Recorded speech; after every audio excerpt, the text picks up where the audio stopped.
Afternoon, Warren. I caught you Yo, mid-sip. I know you're cool. always begging me for an opportunity to drink a beer on camera because I normally have you do these things early in the morning. So here's your Yeah. opportunity.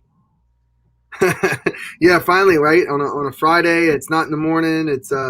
I think even though every time I've done one, I even if it's like you got me first at 10 a.m., I try to still have a beer just to honor what I claim I am as a beer I think marketeer. it's a good tradition, and I like having you lead off conferences earlier in the day because you have this infectious energy that no matter what time it is, people are going to get excited when they're watching you. Sure, sure. Well, I appreciate that, man. Well, Definitely. awesome, Warren. So what do you do in the industry, and what is Beer Marketeers? Yeah. So, we're a full service marketing agency essentially. We've got the design team, we've got the marketing side, we've got the web development side, and what we've kind of built out is we took the experience from actually working in the industry. So there's always a thing that we preach, right? Is like there's always great marketing companies. There's a lot of other great marketing companies out there. I even have a habit of like tagging them on the craft beer professionals page and be like, say, talk to these other people too, right? But the big thing with us sometimes too is that we are coming from the industry, right? We worked in distribution or we worked in the sales side, or my business partner worked for Red Bull, or we have a production guy who was a head brewer at Against the Grain at one point in time. So, we have essentially taken what we learned in that industry and taken what we learned in the marketing and design world, and we combined them to create Beer Marketeers. And so far, so good. It's been a fun ride for sure. I know you're helping lots of breweries. Trying to, man, trying to. I think we that's kind of our thing, right? I tell people all the time, I said, if we wanted to be, the richest people in the room, we probably wouldn't be in the beer industry. But we love it and we want to have fun doing what we do. We want to, do something that we feel like, makes a cool difference and maybe, make some good stuff happen in the world as far as with these smaller brands or, even some of the bigger ones that we might be working with. Right. So that's kind of our thing.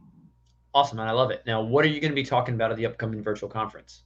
Yeah. So it sums it up in the title, right? Are you half-assing your marketing? And that basically for us is something that we've started to see some good, some bad over the last few years, from companies that are huge to companies that are small.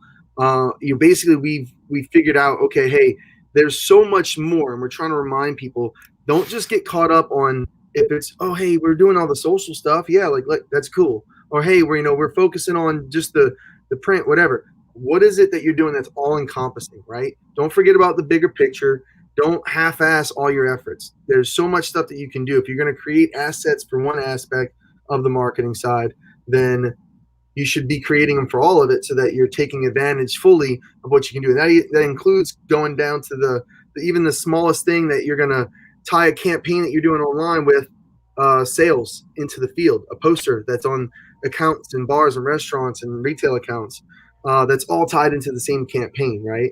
So I'll kind of go through a few good and bad scenarios there. I'll go through some fun examples, obviously keeping some names out of it, and then even some really cool ideas maybe that you might get from it that you can probably steal and just do it your own way.